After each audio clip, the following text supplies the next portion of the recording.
Hello and welcome to Books and Landscape. My name is Amanda Davey and I'm back doing the themes to do with the book that I wrote on the churches, chapels and ruined places of worship across the South Downs National Park. And today is the strange linkage between various members of the clergy that reached fame and fortune and notoriety for a variety of different reasons, who were married to the series of sisters and were actually related to each other as well. So it's, anyway, this is probably bleached out and it may even fall flat on its nose, and I'm reading from notes, and so this could be quite shambolic, in which case it might be entertaining, but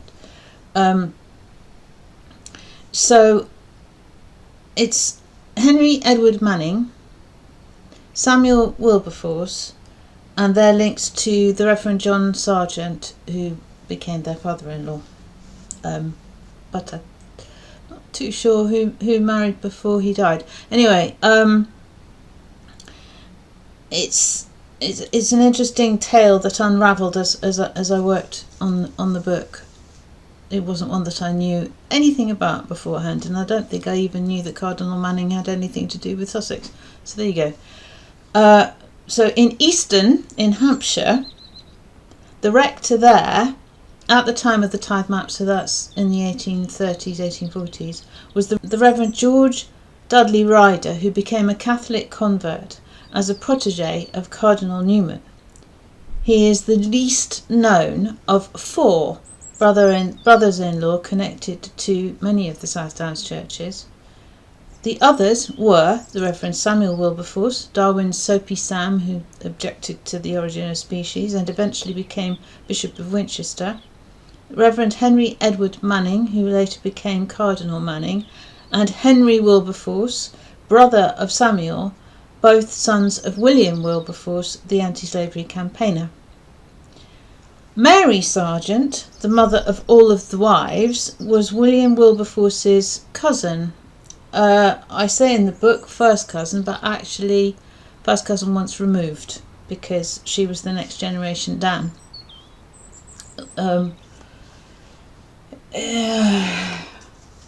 So, where are we? Mary Sargent was born Mary Smith. Her father was Abel Smith III, whose father was Abel Smith II, who was married to Mary Bird. Mary Bird's sister Elizabeth was married to Robert Wilberforce, who was William Wilberforce's father. So her father, Mary's father, Abel Smith II, was William Wilberforce's first cousin, so she was first cousin once removed. Then they had four daughters. They did have a short-lived son, I think, but the daughters lived long enough to marry. And William Wilberforce and his wife Barbara Spooner. Spooners crop up across the South Downs National Park as well, but I'm not going to go into that. And it's Samuel and Henry that were married to Emily, the eldest, and Mary, the second eldest.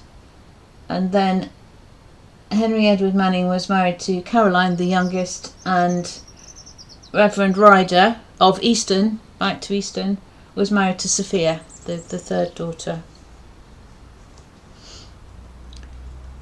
Sargent's friend was William Wilberforce, even though he was 10 years... Oh, I haven't got the dates on there. I think he was 10 or 20 years older, but he was also friendly with Henry Thornton, who was another cousin of William Wilberforce's. There's an awful lot of cousins crop up in these things. And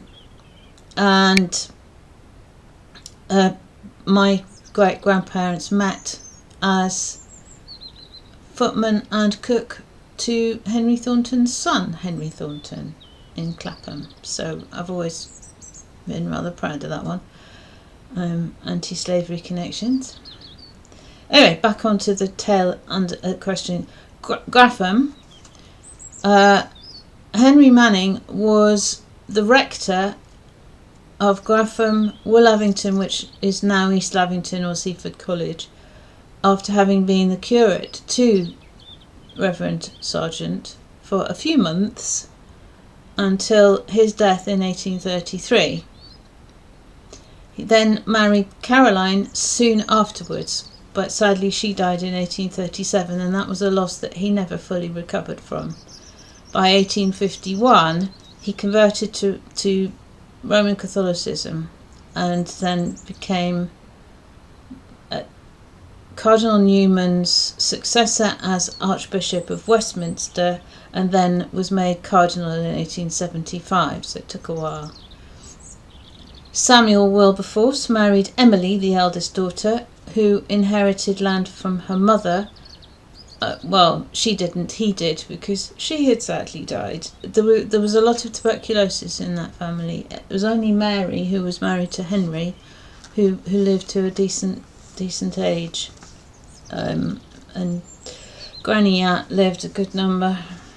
In 1875, the church was restored in Graffham as a memorial to the late Samuel Wilberforce, who had been Bishop of Winchester for a while. Then Upwaltham, in the church, little church, there is a notice celebrating the curacy of Henry Edward Manning, although he wasn't exactly a curate in this parish. He did lead several services preaching there, however, prior to his conversion, mostly in his younger years, when he would walk across country from Graffham, or later from East Lavington when he was living there. East Lavington. Manning lived in the house that's now called Beechwood, later altered by Sir Edwin Lutyens for his daughter to live in. Samuel Wilberforce lived in what is now the main building of Seaford College, or officially lived there.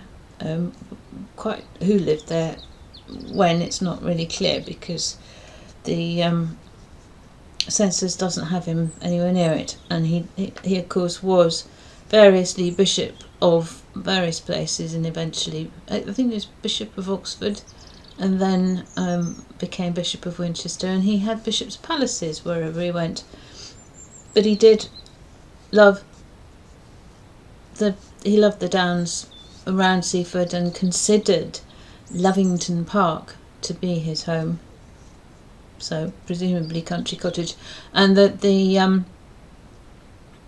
residents at the time of one of the tithe maps were the gardener and the cook, so that is not leased out, but at the time of the census it was being lived in by somebody it was obviously leased to, and I put her details into the book.